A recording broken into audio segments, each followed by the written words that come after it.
In this recording, I want to talk about proper positioning of the patient during panoramic images. And we'll start with what is correct and what we want to see in the image. So we'll start with slide 1, and this is proper alignment.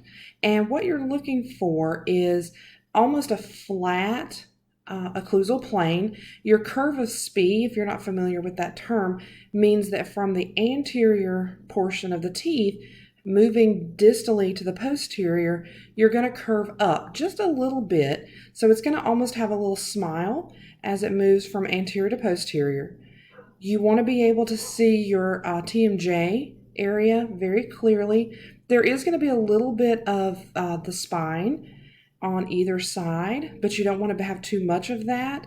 And you're also going to clearly be able to see the hyoid bone here.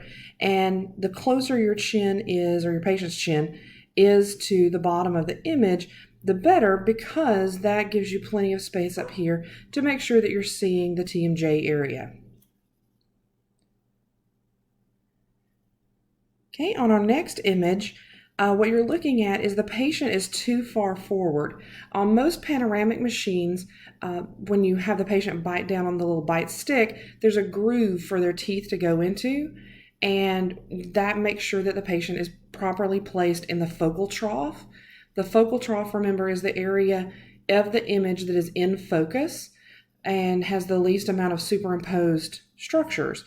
So in this case, the patient was too far forward, meaning their front teeth weren't in the little bite stick, they were further onto the stick, meaning that they were further anterior than you needed them to be. So what happens is your anterior teeth look very skinny and they're a little blurred out because they're out of focus since they're not in the focal trough.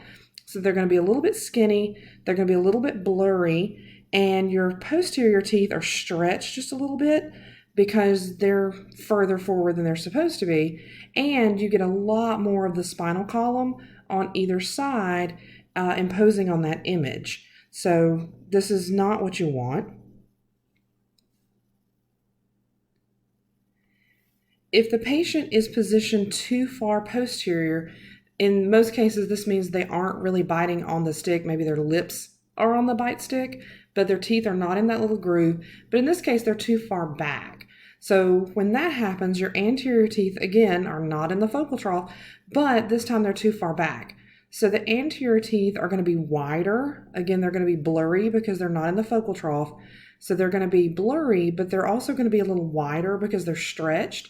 All panoramic images are a little distorted because you're taking a three-dimensional item and you're making it a two-dimensional picture, so it's going to have a little distortion. If the patient isn't positioned correctly, it exaggerates that distortion.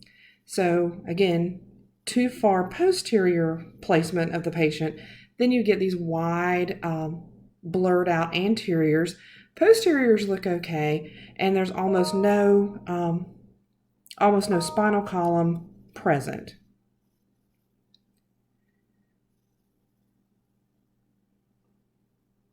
Okay, this is very common if you have the patient with their chin tilted up too high, so they're almost looking up too much. You don't have their ala of the nose a little bit lower than the ear. They're actually looking up, so the nose is higher than the ear.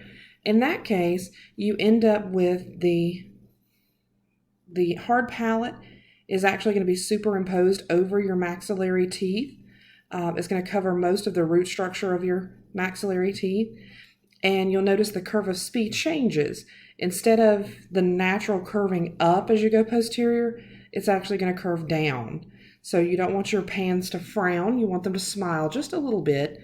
You've got typically a lot of space between the chin and the bottom of the pan, but if they were positioned with their chin on the chin rest, they're just looking up, that may not be the case. Their chin may be on the bottom of the pan, but you still have that negative curve of Spee where it's curving down as it goes posterior, and you lose the anatomy of the maxillary teeth because of the hard palate blurring everything.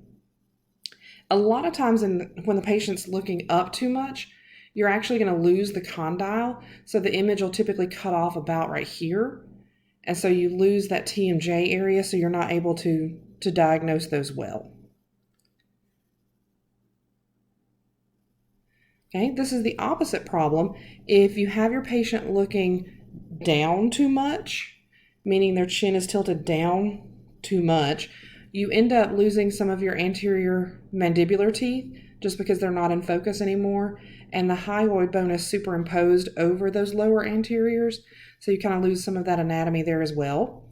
You're also going to lose your TMJs again, so the TMJ area is lost, and you get a lot of spine superimposed on the image, and now you notice a really exaggerated curve of speed. When the chin is tilted down, that natural curve is exaggerated, so you end up losing that natural anatomy.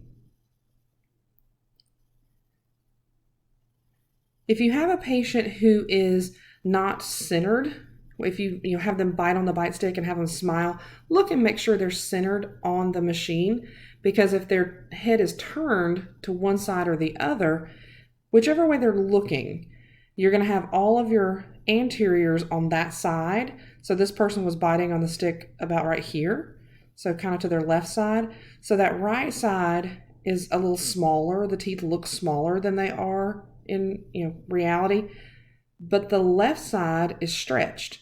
So they've turned their head. The machine and the computer don't realize that, so you end up with these teeth being bunched up and looking very small. Then the opposite side looks enlarged. Your TMJs are going to be very uneven. Same distortion. The side they're facing is going to look smaller, and the side that's closer to the machine is going to look larger. Okay, those are just some different pan positioning errors. So basically, if you have your patient looking straight ahead, you have them centered on the machine, and you have them positioned so that their flare of the nose, the ala of the nose, is slightly lower than the tragus of the ear, that center part of the ear, then you're going to get a very good diagnostic panoramic.